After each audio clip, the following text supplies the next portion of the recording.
Hi there, my name is Jeff Gott, exercise physiologist and co-founder at MS Workouts, and you're watching the MS Workouts YouTube channel where we help individuals gain strength while living with MS or a similar condition. Let's jump into this hip flexion assisted exercise to help you get up and down the stairs with greater ease. Now you're gonna need a chair, lie flat on the ground, okay? And one thing I want to talk about here about the exercise is to make you realize that you do not need to look like I look whenever I exercise, okay? Simply give your best effort. Your lower limb is gonna be on the chair. You're gonna literally use your hands today to help guide you through the range of motion. We're executing a steady pace dynamic technique set. That's gonna involve bringing the knee towards the chest and then the leg back towards the chair. And a steady pace set, the goal is to reach muscle failure because that's exercise. We're trying to challenge ourselves. So the way you know that you've reached that point is when you can no longer continue without relaxing the muscle during the exercise. So when you get to the point where you can no longer continue, you have to relax the muscle, notate which effort you're on. We're gonna go through up to 6 efforts. If you're part of MS Workouts, then you know we have a clock system so you can be much more measured the time that you actually disengage because we wanna be extremely measured, but don't worry about that today, okay? Now, I'm gonna shut up and we're gonna jump into the exercise, but before I do so, real quick, okay? If you're new to the channel, then make sure that you hit the subscribe button, okay? Turn on notifications so you can be notified when the latest video drops every single Tuesday, okay? And please help us grow our channel, all right?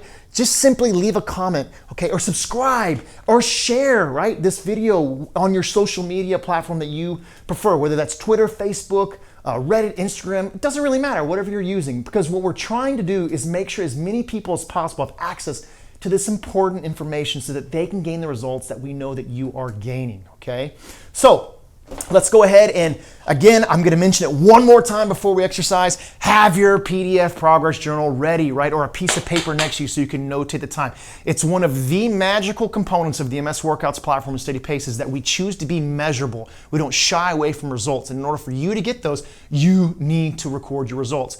And if you don't have one, we've provided one for you in the description box below, so click on it and get it. All right, I'm done for real this time. All right, we're gonna go a dynamic technique set hip flexion with bent knee. If your leg drops, okay, that's perfectly fine because of weakness in your quadricep. You can do the focus that we have in our platform, right? That's a whole nother video. You can use your opposite hand to help guide that tib fib through the range of motion. Don't worry about what your foot looks like. If you're suffering from foot drop, we talk about it all the time on this channel, then your foot may not be able to be controlled quite as much, and that's perfectly fine. Lastly, you may, if you have issues with hip flexor, your knee may be wanting to go in or out, okay? So use your hands to guide this leg through the range of motion during the set. All right, let's do it. Initiate movement slowly. You're heading out towards that chair for 3, about 7 seconds each direction. 1, don't relax. Slowly head back to the body for 6. 5, breathing. 4, just give your best effort. Don't worry about it, what it currently looks like. For 2, pause. 1, heading back out. For 6, moving, right? Hip flexion and extension, that's that hip flexor. For 3, you can rest your head down, right? Just listen to me. Pause 1 and cut your eyes to me.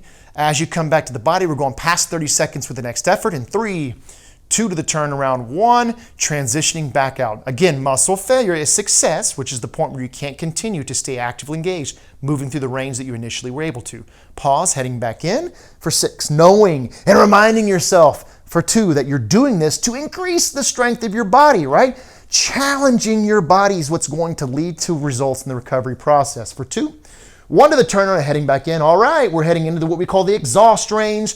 Those of you that have been around the channel and or the msworkouts.com platform know that is the most important part of the exercise set. That's where you should reach muscle failure or the point where you can't continue if it's an appropriate difficulty to give you the best results. That's what separates exercise from movement, right? The challenge, okay? That's what we're looking for. For 2, pause. 1, heading back out. We're in that exhaust range. Just keep giving your best effort. You're doing it, right? Whatever the component look or whatever the form looks like right now, whatever your output looks like right now, don't worry about that. Don't judge yourself. Just give your best effort. Let's go one more active effort. As you head back out, you're just breathing freely, focusing on knowing you're doing it. Pause. Let's go one more time, bringing the knee back in. This is hip flexion right here. This is the hip flexor shortening, bringing the femur through the range of motion. And we're going to slowly head back out eccentrically, back to that seat in 2, 1, and done. Relaxing completely. Now know that you want to execute this on the left and the right sides, okay? Just because you're the weakest on the left side doesn't mean you don't need to be loving on the right side as well too. That's one of the beauties about focusing on exercise, is that it helps, unaddressed symptoms, right, to your body, and it's going to help add injury resistance and strength. So when you do go up those stairs, both sides can be strong. Great effort today for showing up. Remember, 2 to 3 times a week if the intensity is high enough. It's all exercise should really be. It shouldn't be every day. If you're able to do it every single day, it's not difficult enough to prompt the best change. You need to understand that. So increase the difficulty. If you don't know how to increase the difficulty, okay, you finish the whole exercise set, leave a comment below and we can help talk through that, or maybe even create a video in the future about how to add resistance to that femur to get you more out of the exercise. And then last but not least, I just want to thank each and every one of you for allowing us to be a part of your journey while living with MS, because that's why we exist, to allow you to get more strength so that you can start where you currently are, realize it's a current state, it doesn't define you, MS doesn't define you, and you can end up where you want to be, okay? Heard a doctor very recently talking about how, MS is not something that kills you, okay? It's not going to. It's something that you're going to die with, but not from. And you have a choice during this time period to be as strong as you can be, and we are here to help you do that. Have an excellent week ahead, and I look forward to seeing you next Tuesday at the next exercise class. Our YouTube channel is a great place to start gaining strength, but if you want to get serious about reducing your symptoms and getting results, then you need to be on a weekly structured strength training program with other individuals just like you. And that's exactly what we offer at MS Workouts through our membership. Click the link in the video or below the video to learn how our membership can help you achieve your goals. And while you're on the website, make sure you sign up for the no-cost 7-day strength camp so you can experience how we can help you do the things that you love to do with more confidence. See you all next week.